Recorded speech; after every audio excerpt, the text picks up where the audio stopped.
साथियों अस्सलामु अलैकुम वरहमतुल्लाहि वबरकातुहू। देखेंगे फाइनली सबसे पहले मैं आप तमाम साथियों का इस न्यू चैनल में बहुत बहुत वेलकम और खुशामदीद करता हूँ। देखेंगे मौलवी वाले जितने भी तलबा हैं उनसे हमारी दरख्वास्त है कि इस चैनल को आप सब्सक्राइब करके रख लीजिए, ये आरजू भैया को, ठीक है, क्योंकि मौलवी की जो भी क्लासेस है वो इसी चैनल पर आपको देखने को मिलेंगी, ठीक है। तो जितने भी आपके सब्जेक्ट बाकी रह गए एग्जामिनेशन वाला, वो सभी सब्जेक्ट का जो वीडियोस है VVI वाला वो इसी पर अपलोड होगा। तो इसीलिए मैं दरख्वास्त करूंगा कि चैनल को सब्सक्राइब करके रख लेंगे, तभी जाकर के आपको नोटिफिकेशन मिल पाएगा, ठीक है। तो चलिए फाइनली मैं आज की इस क्लास के अंदर जो एग्जामिनेशन है कल आपके जियोग्राफी का, ठीक है, तो जियोग्राफी के अंदर जो जो मोस्ट इम्पोर्टेंट सवालात आपके बन रहे हैं उनको हम कवर करेंगे, चाहे ऑब्जेक्टिव हो या फिर सब्जेक्टिव, ठीक है दोस्तों। तो चलिए फाइनली मैं आज की इस क्लास को स्टार्ट करते हैं। सबसे पहले देखेंगे साथियों, सवाल है जो कि आपके स्क्रीन पर है। सवाल कहता है कि सुरेंद्र बिन किस रियासत में वाक़ है, ठीक है। एक जगह का नाम है जिसका नाम है सुरेंद्र बिन, ठीक है। ये किस रियासत में वाक़ है, रियासत का मतलब होता है राज्य, ठीक है, यानी कि कौन से स्टेट में वाक़ है। तो साथियों इसका जवाब आप लोगों को यहाँ पर देना है।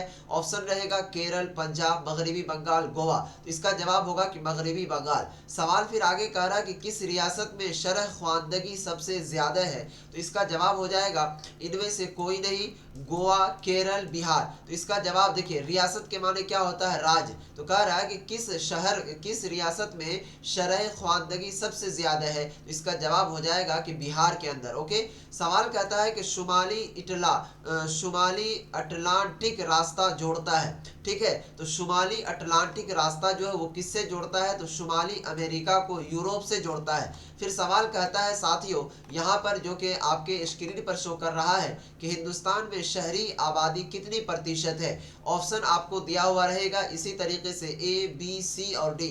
ऑप्शन ए कहता है 31% है, 41%, 51 या फिर 61। इसका जवाब हो जाएगा कि हिंदुस्तान में शहरी आबादी 31% है। फिर सवाल कह रहा है कि मुमकिनात तसव्वुरात में क्या कहते हैं, किस अनासर को अहम माना गया है। उसके बाद देखेंगे दोस्तों नेक्स्ट क्वेश्चन की ओर बढ़ रहे हैं जो कि आपके एग्जामिनेशन के लिए काफ़ी लाभदायक साबित हो सकता है। इसीलिए मैं रिक्वेस्ट करूंगा कि जितने भी बच्चों का जियोग्राफी है आपके एग्जामिनेशन में, ठीक है, तो आप इस क्लासेस को ज़रूर देखिए, मिस नहीं कीजिए, ठीक है। तो चलिए फाइनली फिर नेक्स्ट क्वेश्चन की ओर बढ़ रहे हैं जो कि आपके एग्जामिनेशन के लिए काफ़ी बेस्ट है और इम्पोर्टेंट होगा, ठीक है। चलिए सवाल देखिए, यहाँ पर कहता है कि बोकारो इस्पात मरकज किस रियासत में कायम है। ओके, सवाल पर ध्यान देने की कोशिश कीजिएगा कि सवाल कह रहा है कि बोकारो इस्पात मरकज किस रियासत में कायम है। मध्य प्रदेश में, छत्तीसगढ़ में, झारखंड में या फिर उड़ीसा में, ठीक है। तो चलिए इसका जवाब होगा प्यारे साथियों ऑप्शन सी, यानी कि झारखंड के अंदर जो है बोकारो इस्पात मरकज कायम है। फिर सवाल आगे कह रहा है कि हिंदुस्तान में दुनिया की कुल आबादी के कितने फीसद लोग बसते हैं। तो इसका जो जवाब हो जाएगा साथियों ऑप्शन क्या कहते हैं बी, यानी कि 16%। हिंदुस्तान में दुनिया की कुल आबादी के कितने फीसद लोग बसते हैं, तो 16%, ठीक है। चलिए सवाल नंबर 3 की ओर बढ़ रहे हैं। सवाल कह रहा है कि झिड़िया कोयला वाला इलाका किस रियासत में वाक़ है। इसका जवाब हो जाएगा कि उड़ीसा के अंदर। फिर सवाल कहता है कि तेलंगाना किस रियासत की राजधानी है, ठीक है। तो तेलंगाना जो वो किस रियासत की राजधानी है, तो हैदराबाद, जहाँ के ओवैसी साहब हैं, आपको बेहतरीन तरीके से मालूम होगा। फिर सवाल कहता है 2011 की मरदमशुमारी के मुताबिक किस रियासत की आबादी कसाफत में सबसे ज्यादा है। सवाल नंबर 5 का जवाब साथियों इसका जवाब जो है वो ऑप्शन सी हो जाएगा, यानी कि बिहार। फिर सवाल कहता है कि जमशेदपुर किस तरह का शहर है, सनाती, कानूनी, सियासत या फिर इनमें से कोई नहीं। सवाल नंबर 6 का जवाब आप लोगों को देना है। तो साथियों सवाल नंबर 6 का जवाब हो जाएगा ऑप्शन ए, यानी कि सनाती, ओके। सवाल कहता है कि सुंदरबन किस रियासत में वाक़ है, ओके। सवाल नंबर 7 का जवाब आप लोग देने की कोशिश कीजिएगा। तो सवाल नंबर 7 का जवाब हो जाएगा कि मगरबी बंगाल। सुंदरबन किस रियासत में वाक़ है, तो ये हो जाएगा मगरबी बंगाल के अंदर जो है ये वाक़ है, ओके। फिर चलिए सवाल कहता है कि सब्ज़े इनकलाब मुताल्लिक है, क्या चीज़ से मुताल्लिक है। सवाल नंबर 8 का जवाब आप लोग देने की कोशिश कीजिएगा। तो साथियों इसका जवाब हो जाएगा ऑप्शन ए, सब्ज़ इनकलाब मुताल्लिक है खुरदुनी अशिया से। फिर सवाल कह रहा है कि कौन रियासत चीन की सरहद पर वाक़ है? आसाम, गुजरात, नागालैंड या फिर अरुणाचल प्रदेश। सवाल नंबर 9 का जवाब आप लोग देने की कोशिश कीजिएगा। तो साथियों सवाल नंबर 9 का जो जवाब हो जाएगा वो ऑप्शन डी, यानी कि चीन की सरहद पर जो वाक़ है वो अरुणाचल प्रदेश। सवाल नंबर 10 कहता है कि मरकजी हुकूमत के जरिए चलाई गई हरियाली प्रोजेक्ट मुताल्लिक है हवा के तहफ़्फ़ुज़ से, पानी के, दोनों से या फिर इनमें से कोई नहीं। सवाल नंबर 10 का जवाब ऑप्शन ए हो जाएगा, यानी कि हवा के तहफ़्फ़ुज़ से। फिर सवाल नंबर 11 है कि एनापोर्ट किस सूबे में वाक़ है? तमिलनाडु, कर्नाटक, केरल या फिर आंध्र प्रदेश। तो साथियों सवाल नंबर 11 का जवाब ऑप्शन ए, यानी कि तमिलनाडु के अंदर ये प्रेजेंट है। सवाल कर रहा है कि तेजाबी बारिश के वजूहात क्या है? ज़मीनी आलूदगी, हवा आलूदगी या फिर आबी आलूदगी या फिर सूती आलूदगी। ठीक है, तेजाबी बारिश के जो वजूहात हैं वो क्या होंगे? तो साथियों इसका जवाब हो जाएगा ऑप्शन बी, यानी कि एक मिनट, ऑप्शन बी यानी कि हवाई आलूदगी। फिर सवाल कर रहा है कि मंदरजा झेल में से कौन पीने वाला फसल है? ठीक है, चाय, कॉफी या फिर दोनों या फिर इनमें से कोई नहीं। सवाल नंबर 13 का जवाब आप लोग देने की कोशिश कीजिएगा कि मंदरजा झील में से कौन पीने वाला फसल है? चाय, कॉफी। तो याद रखिएगा चाय भी पीने वाला फसल है और कॉफी भी, ये दोनों को लोग पीते ही हैं। फिर सवाल नंबर 14 की ओर बढ़ते हैं साथियों। सवाल कहता है कि हिंदुस्तान में मुकम्मल मर्दमशुमारी पहली बार कब हुई थी? ठीक है, सवाल नंबर 14 का जवाब, तो सवाल नंबर 14 का जवाब ऑप्शन ए हो जाएगा, यानी कि 1881 ईस्वी में।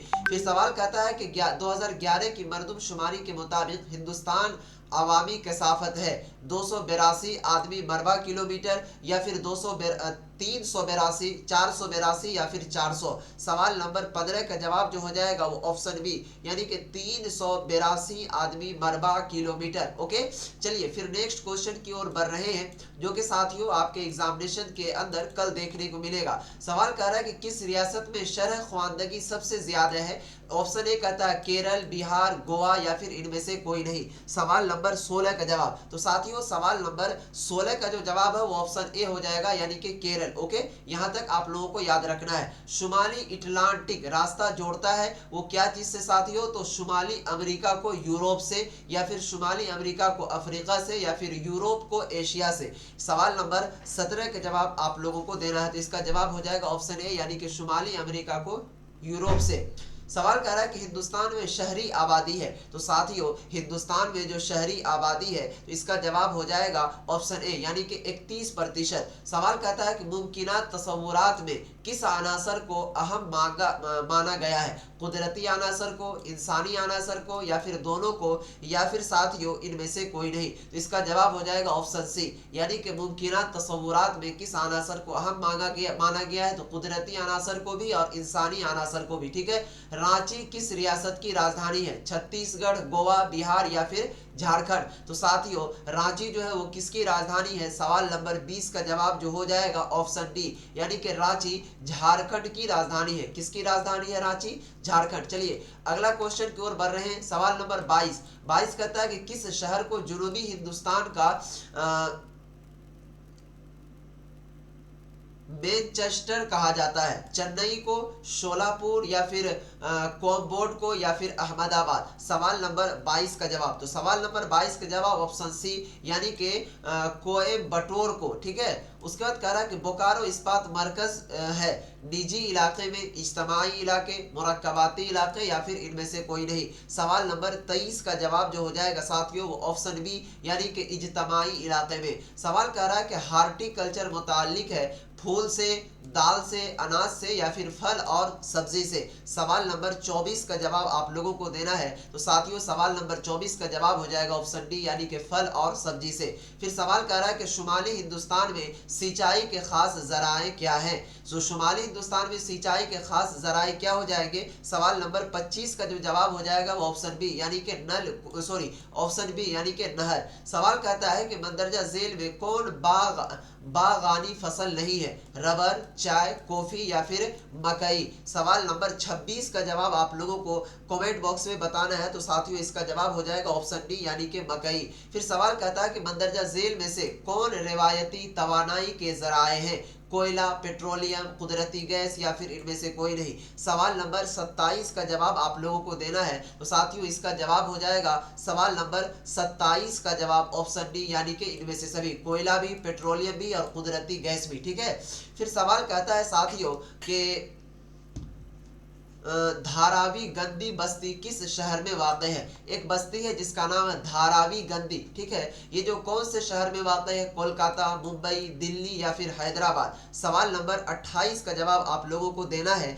और अपने एग्जामिनेशन में कामयाब नंबर लाना है। सवाल नंबर 28 का जवाब ऑप्शन बी, यानी कि मुंबई में एक जगह है जिसका नाम है धारावी गंदी बस्ती। दुनिया का सबसे लंबा झील आराबी रास्ता कौन सा है साथियों, स्वेजर आबाई रास्ते। उसके बाद क्या है, यहाँ पर ध्यान दीजिए, ऑप्शन बी में कहता है कि डेन्यूब आबी रास्ते। ठीक है, उसके बाद है गोलगा आबी रास्ते या फिर ग्रेट केल्स सेंट लॉरेंस आबी रास्ते। ठीक है, सवाल नंबर 29 का जो जवाब हो जाएगा वो ऑप्शन डी। ठीक है, यानी कि ग्रेट केल्स सेंट लॉरेंस आबी रास्ते। ओके, चलिए फिर नेक्स्ट क्वेश्चन की ओर बढ़ते हैं साथियों। सवाल है जो कि आपके स्क्रीन पर है, सवाल नंबर 30 की ओर बढ़ रहे हैं। सवाल नंबर 30 जो है कह रहा है कि चॉकलेट में कौन सा मादा इस्तेमाल होता है। तो साथियों सवाल नंबर 30 का जवाब ऑप्शन बी, यानी कि कोको। फिर सवाल कह रहा है कि किस साल हिंदुस्तान में इंटरनेट की सहूलियत हासिल हुई थी। ठीक है, सवाल नंबर 31 का जवाब आप लोग देने की कोशिश कीजिएगा, ये खास और इम्पोर्टेंट है। तो साथियों हिंदुस्तान में इंटरनेट की जो सहूलियात है इसका जवाब होगा ऑप्शन सी, यानी कि 1988 ईस्वी में। ठीक है, ऑप्शन सी यानी 1988 ईस्वी में। ठीक है, चलिए सवाल नंबर 32, महाली सॉफ्टवेयर तकनीकी पार्क कहाँ वाक़ है। एक सॉफ्टवेयर जिसका नाम ही है, पार्क है जिसका नाम है महाली सॉफ्टवेयर तकनीकी पार्क। ठीक है, चंडीगढ़ में, हिमाचल प्रदेश, झारखंड या फिर आसाम। सवाल नंबर 32 का जवाब ऑप्शन ए, यानी कि चंडीगढ़ में। सवाल कहता है कि विजयनगर इस्पात मरकज किस रियासत में वाक़ है। 33 का जवाब कर्नाटक, तमिलनाडु, केरल, आंध्र प्रदेश। तो साथियों सवाल नंबर 33 का जवाब ऑप्शन ए हो जाएगा, यानी कि कर्नाटक। फिर सवाल कह रहा है कि दुर्ग लोहा, ठीक है, पैदावार इलाके हैं, झारखंड में, उड़ीसा में, मध्य प्रदेश में या फिर छत्तीसगढ़ में। सवाल नंबर 34 का जवाब आप लोगों को स्क्रीन पर शो कर रहा होगा। तो इसका जवाब हो जाएगा ऑप्शन डी, यानी कि छत्तीसगढ़ में। सवाल कर रहा है कि हिंदुस्तान की कुल आबादी का कितना फीसद शुमाली मैदान में बसता है। तो साथियों सवाल नंबर 35 जो है इसका जवाब हो जाएगा ऑप्शन डी, यानी कि 1/2, यानी कि 1/2%। सवाल कर रहा दुनिया की सबसे बड़ी तीसरी सरगर्मी कौन सी है। कांकुनी, सियाहत या फिर मौसीकी या फिर तालीमी। सवाल नंबर 36 का जवाब ऑप्शन डी हो जाएगा, यानी कि तालीमी। ठीक है, सवाल कर रहा है कि मीसाई क्या है। काश्त उपज, एक कबायली, एक मुआलिज या फिर एक सहरा। ठीक है, सवाल नंबर 37 का जवाब ऑप्शन बी हो जाएगा, यानी कि साथियों एक कबायली। फिर सवाल कहता है कि हिंदुस्तान में रियासतों की कुल तादाद कितनी है। ये सवाल बहुत ही खास है और इम्पोर्टेंट होगा। तो साथियों इसका जवाब आप लोग बताने की कोशिश कीजिएगा एक बार अपने मन से कि हिंदुस्तान में कुल रियासतों की तादाद, रियासत समझ रहे हैं यानी कि राज्य की तादाद, यानी पूरे भारत के अंदर जो है कुल कितने राज्य हैं। सवाल नंबर 38 का जो जवाब हो जाएगा साथियों ऑप्शन सी, यानी कि 29 राज्य हैं। और एक सवाल का जवाब ये दीजिएगा आप लोग कि पूरे बिहार के अंदर कुल जिला कितने हैं। इनका जवाब आप लोग देने की कोशिश कीजिएगा। सवाल कहता है कि मंदरजा झील में से किस तरह की बस्तियां सड़क, नदी या नहर के किनारे होती है। ठीक है, खित्ती या फिर दायरा नुमा, मरबा या फिर चौपटी, यानी कि बस्तियां सड़क, नदी या नहर के किनारे किस तरह की होती है साथियों, खित्ती या फिर दायरा नुमा। सवाल नंबर 39 का जवाब जो है वो जाएगा ऑप्शन ए, यानी कि खित्ती। सवाल कहता है कि मंदरजा झील में से कौन राजधानी शहर है। तो साथियों पटना, जमशेदपुर, मथुरा या फिर मैसूर। ठीक है, सवाल नंबर 40 का जवाब, तो सवाल नंबर 40 का जवाब हो जाएगा ऑप्शन ए, यानी कि पटना जो है एक राजधानी है। और याद रहे अगर आपको एग्जामिनेशन हॉल के अंदर ये सवाल पूछा जाए कि पटना जो है वो कहाँ की राजधानी है, तो वो बिहार की राजधानी है।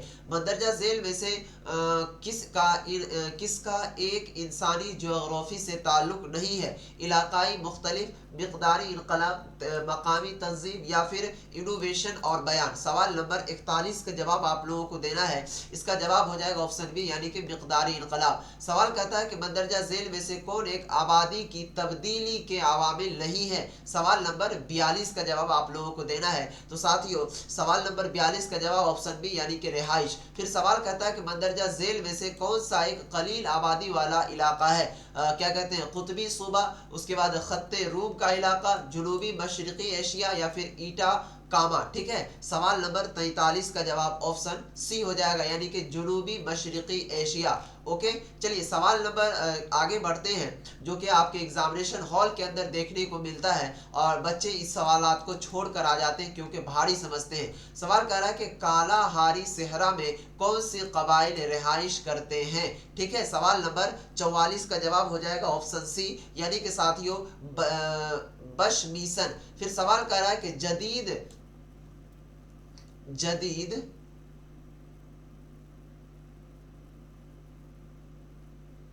हाँ जदीद डेटरमिनिज्म। ठीक है, इसका ये इंग्लिश वर्ड है, ओके याद रखिएगा। जदीद डेटरमिनिज्म जो है कि बानी कौन है, रिटायल क्या कहते हैं, राइटे जेल। ठीक है, इसका क्या कहते हैं, राइटे जेल। ओके, टेलर या फिर क्या कहते हैं, हमबोलिट या फिर ब्लास। सवाल नंबर 45 का जवाब जो हो जाएगा साथियों वो ऑप्शन बी यानी कि टेलर। सवाल कहता है कि मंदरजा झेल में से कौन कदीम शहर है, भोपाल, गंगानगर, पटना या फिर जमशेदपुर। सवाल नंबर 46 का जवाब, तो साथियों सवाल नंबर 46 का जवाब ऑप्शन सी हो जाएगा यानी कि पटना। ओके, सवाल फिर आगे कहता है कि हिंदुस्तान में गेहूं की पैदावार में सबसे अव्वल रियासत कौन है, मध्य प्रदेश, पंजाब, हरियाणा या फिर उत्तर प्रदेश। सवाल नंबर 47 का जवाब, तो साथियों सवाल नंबर 47 का जवाब ऑप्शन डी हो जाएगा यानी कि उत्तर प्रदेश। सवाल फिर कह रहा है कि अंकलेश्वर इलाका है आसाम में, गुजरात में, राजस्थान में या फिर बिहार में। तो साथियों अंकलेश्वर जो एक इलाका है वो कहाँ पर है, तो सवाल नंबर 48 का जवाब आप लोगों को देना होगा। सवाल नंबर 48 का जवाब हो जाएगा ऑप्शन बी यानी कि दोस्तों अंकलेश्वर जो एक इलाका है वो गुजरात के अंदर है। ठीक है, और अंकलेश्वर ये जिला है गुजरात का। ठीक है, सवाल कर रहा है कि मंदरजा झेल में कौन से एक चौथाई सरगर्मी है, दोबारा तामीर, किताबों की इशाअत, कागज बनाने की सनअत, मुतालाए, यूनिवर्सिटी। सवाल नंबर 49 का जवाब हो जाएगा ऑप्शन बी यानी कि दोस्तों किताबों की इशाअत। फिर सवाल नंबर 50 का रहा है कि रावत भाटा जौहरी तवानाई आलात किस रियासत में वाक़ है। तो साथियों सवाल नंबर 50 का जो जवाब हो जाएगा वो ऑप्शन ए यानी कि राजस्थान के अंदर। देखेंगे दोस्तों इस तरीके से जो भी आपके ऑब्जेक्टिव में खास और अहम और इम्पोर्टेंट था उनको आप लोगों के सामने हमने रखा और वो सभी सवालात को हमने करवा दिया। इंशाअल्लाह मुझे उम्मीद है कि आप लोगों के एग्जामिनेशन हॉल के अंदर इसी तरीके से सवालात आएंगे और आप लोग एग्जाम दे करके आइएगा तो कहिएगा कि हाँ सर बिल्कुल बेहतरीन तरीके से आपने बताया था, जैसा कि सभी बच्चे मुझे रिव्यू दे रहे हैं। ओके, और याद रहे जो बच्चे तैयारी नहीं कर रहे हैं तो वक्त ऐसा दोबारा आपको नहीं मिलेगा, इसीलिए दोस्तों चैनल को सब्सक्राइब करके रख लीजिए ताकि आपके एग्जामिनेशन हॉल के अंदर काफ़ी सहूलत मिले। ठीक है, चलिए यहाँ पर देखिए डेटरमिनिज्म क्या है, इनके बारे में अगर आपसे एग्जामिनेशन हॉल के अंदर सवालात पूछे सब्जेक्टिव के अंदर तो इसका जवाब देना है कि डेटरमिनिज्म माहौलियाती डेटरमिनिज्म एक कदीम नज़रिया है। इसके मुताबिक तरक्की की इब्तिदाई हालात में इंसान कुदरती माहौल से ज़्यादा मुतासर हुआ और उन्होंने कुदरत के कवानीन के मुताबिक अपने आप को ढाल लिया। इसकी वजह यह है कि इंसान की समाजी तरक्की के हालात कदीम भी और तकनीक के मेयार नहायत नीचे ही था। ठीक है, इस हालत में इंसान कुदरत को सुनता था, उसके खौफ से खौफ ज़दा रहता था और उसकी इबादत करता था। इसमें इंसान का मकाम क्या कहते हैं सफ़र था। अब देखिए यहाँ पर आपसे ये सवाल पूछ सकता है कि इंसानी जियोग्राफिया के छोटे हिस्सों के नाम बताएं, तो यहाँ पर आप देख लीजिए ये उन्हीं का छोटा हिस्सा है, इनके बारे में आपको बताना है। फिर सवाल अगर आपसे आगे पूछ दे कि साथियों आबादी की बनावट से आप क्या समझते हैं, तो यहाँ पर ये आबादी के बनावट का आंसर दिया हुआ है, इसे आप एक बार पढ़ लीजिए और समझ लीजिए क्योंकि वीडियो काफ़ी लंबी हो जाएगी क्लासेस, इसीलिए आपको भी मज़ा नहीं आएगा। मैं सोचता हूँ कि छोटी छोटी क्लास के अंदर आप लोगों की तमाम सब्जेक्ट एक ही में मुकम्मल हो जाए। शहरों और बड़े बड़े शहरों व मेगा शहरों की तारीफ करें, तो देखिए यहाँ पर शहरों और बड़े बड़े शहरों और मेगा शहरों की तारीफ जो है वो कैसे करना है। चलिए फिर आगे सवाल कहता है कि तकनीकी तकनीकी पार्क क्या है, मुख्तसर लिखें। तो थोड़ा सा मैं इनको बता दूं आपको कि हो सकता है कहीं में भी पूछ ले, तो लिखना है कि तकनीकी पार्क को आला तकनीकी पार्क या सॉफ्टवेयर पार्क भी कहा जाता है। ये क्या कहते हैं, इत्तलाआती टेक्नोलॉजी सनात के मराकज़ हैं जिनमें ट्रांजिस्टर, टेलीविज़न, टेलीफोन, उसके बाद है पीजर, क्या कहते हैं रडार, उसके बाद है सेल्यूलर टेलीकॉम, उसके बाद है लेज़र, खलाई आलात, कंप्यूटर के हार्डवेयर वगैरह की तामीर होती है। ये सभी इलेक्ट्रॉनिक पैदावार हैं, लिहाजा इस सनात को इलेक्ट्रॉनिक पार्क के नाम से जाना जाता है। इस तरीके से आपको वहां पर लिख करके आ जाना है। सवाल यहाँ पर है कि बहरी नकलो हमल से क्या फ़ायदे हैं, यहाँ पर लिख दीजिएगा इस तरीके से। उसके बाद कह रहा है कि पोर्ट, ठीक है, कह रहा है कि पोर्ट और बंदरगाह के दरमियान फ़र्क वाज़े करें। एक पोर्ट होता है जिसको एयरपोर्ट बोलते हैं, जहाँ पर हवाई जहाज हो या फिर एरोप्लेन हो, ये सभी आते हैं जाते हैं, और एक बंदरगाह होता है, ठीक है। ये दोनों के अंदर जो फ़र्क है वो क्या है, इनको वाज़े करने के लिए कहा जा रहा है। तो साथियों इसको इस तरीके से वाज़ा करना है कि पोर्ट साहिल पर कायम वो मकाम है जहाँ गोदियाँ, जहाज, घाट और लंगर, ठीक है, जहाँ जहाज, घाट और लंगर डालने की सहूलियत होती है। यहाँ समुद्री रास्तों से भी भारी मिकदार में माल आता है जिसको सूबे में तकसीम किया जाता है। सूबे का माल भी यहाँ से आता है और समुद्री रास्तों के जरिया उसे गैर मुल्कों तक या मुल्कों के दिगर समुद्री साहिल पर भेजा जाता है। इसके बरअक्स बंदरगाह समंदर का जज़वी तौर पर खुश्की से घिरा हिस्सा होता है, जैसे क्या कहते हैं इनलेट, उसके बाद है इस्टेरी या फिर क्रीक वगैरह। ये जहाज़ों को खोलने, समंदर के तूफ़ानी और ऊंची नीची तेज़ रफ्तार लहरों से महफूज पनाहगाह फराहम करता है। बंदरगाह कुदरती भी होते हैं और मसनूई भी, ठीक है। कुदरती बंदरगाह के लिए ख़ते साहिल का कटा फटा होना ज़रूरी है। कुदरती बंदरगाह पानी को दो तरफ से घेर कर बनाया जाता है। बंदरगाह में जहाज़ मरम्मत के लिए कई दिनों तक खड़े रहते हैं, ठीक है दोस्तों। देखिए मैं आपको सिंपली वर्ड में समझा दे रहा हूँ कि ये एयरपोर्ट और बंदरगाह में क्या अंतर है। देखिए पोर्ट उसको कहते हैं साथियों कि जहाँ पर हवाई जहाज हो या फिर क्या कहते हैं लोग सफ़र करते हैं उससे, ठीक है। और बंदरगाह में जो है ना उससे लोग सफ़र नहीं करते हैं, वो अक्सर नदी के किनारे, समंदर के किनारे बना हुआ रहता है। जिससे मान लीजिए अगर आपको अमेरिका जाना है, आपको नहीं यानी कि कोई सामान को भेजना है, तो उसी बंदरगाह पर जाया जाता है और वहां पर उस सामान को लाद कर उसको भेज दिया जाता है समंदर के रास्ते, पनिया जहाज जिसको आपस में बोल लीजिए, ठीक है दोस्तों। उसके बाद है सुएज़ नहर की अहमियत का जिक्र करें। तो यहाँ पर सुएज़ नहर की अहमियत का आप जिक्र कर दीजिएगा, देख लीजिए यहाँ पर, ठीक है दोस्तों। उसके बाद है कि शहरी बस्तियाँ किन शक्लों में मिलती है, तो इनको एक बार आप देख लीजिए कि शहरी बस्तियाँ किन शक्लों में मिलती है। उनके बाद आप एग्जामिनेशन हॉल के अंदर चले जाइएगा और एग्ज़ाम देकर के आ जाइएगा। सवाल इंसानी जोग्राफिया की तारीफ़ करें। तो इंसानी जोग्राफिया जो है वो कैसे तारीफ़ करना उसको देख लीजिए। जिन्स की बनावट से आप क्या समझते हैं उसको यहाँ पर इस तरीके से आप लिख सकते हैं। ओके दोस्तों, तो फाइनली इसी तरीके से आप लोगों को क्लासेस की नोटिफिकेशन मिलती रहे, जिसके लिए आप इस चैनल को सब्सक्राइब कर लें। मुझे उम्मीद है कि आप सब्सक्राइब जरूर कर लेंगे और साथियों अपने एग्जामिनेशन में बेहतरीन मार्क भी जरूर लाएंगे। तो फाइनली आज की इस क्लासेस को यहीं पर समाप्त कर रहा हूँ। फिर जस्ट अभी मैं इस पर लाइव चलाऊंगा इसी आरजू भैया चैनल पर, तो आप चैनल को सब्सक्राइब करके रखिएगा, बेल आइकन को प्रेस कर लीजिएगा, ठीक है दोस्तों। तब तक के लिए बाय, खुदा हाफिज, अस्सलाम वालेकुम।